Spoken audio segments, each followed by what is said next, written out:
On se voit aujourd'hui parce que le dépistage nous a placés dans un groupe qui a haut risque de trisomie 21 fœtale. Auparavant, la myosynthèse était alors le seul examen disponible pour les couples qui souhaitaient savoir plus précisément si le fœtus était atteint de trisomie 21. Il existe désormais un test par simple prise de sang. Ce test, il consiste à calculer la fraction d'ADN fœtal dans votre sang à vous, puisqu'on sait qu'à partir d'un certain moment en début de grossesse, il y a l'ADN fœtal qui circule dans votre sang à vous.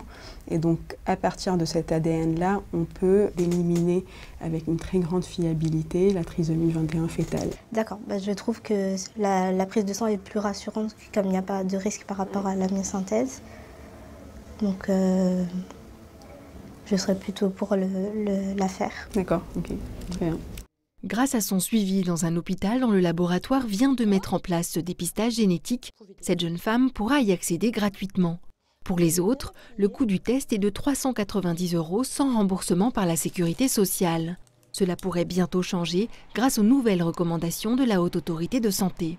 Le travail qui a été réalisé par la HAS confirme l'intérêt de ces tests dans la séquence de dépistage qui est proposée aux femmes enceintes. En effet, quand on regarde la performance de ces tests, on constate que ce sont des tests qui ont un taux de détection de 99%, au-delà même de 99%, pour des faux positifs extrêmement réduits, de l'ordre de moins de 1%.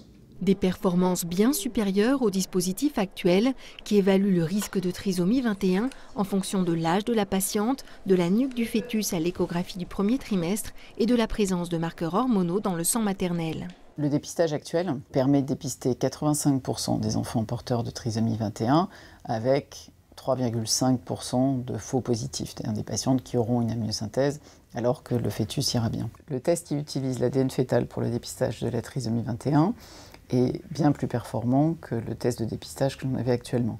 Donc on devrait diminuer de près de 80% le nombre d'amniosynthèses réalisées avec ce dépistage.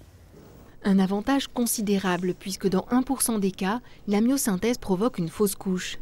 C'est d'ailleurs ce qui avait entraîné la limitation de ce diagnostic aux femmes dont le niveau de risque était supérieur à 1 sur 250. En l'absence de danger lié au nouveau test ADN, il serait lui proposé à partir d'un risque plus faible de 1 pour 1000. Cela permettra de dépister désormais 95% des fœtus porteurs de trisomie 21, une modification majeure dans le suivi des grossesses.